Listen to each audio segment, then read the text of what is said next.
তিনি মোস্তাকুর রহমান জাহিদ 650 ভোট পেয়েছেন।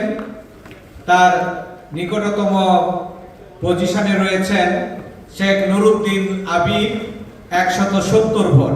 সাধারণ সম্পাদক জিএস পদে বরাবরের মতোই প্রথম স্থানে রয়েছেন সালাউদ্দিন আহমদ 600 ভোট পেয়ে তিনি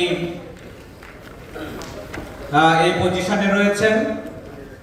তার নিকটতম পজিশনে রয়েছেন ফাহিম রেজা 283 ভোট।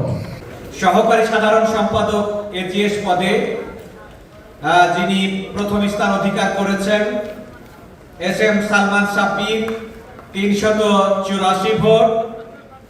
তার নিকটতম পজিশনে রয়েছেন জাহিদ বিশ্বাস এশা, তার প্রাপ্ত ভোট সংখ্যা হচ্ছে 317।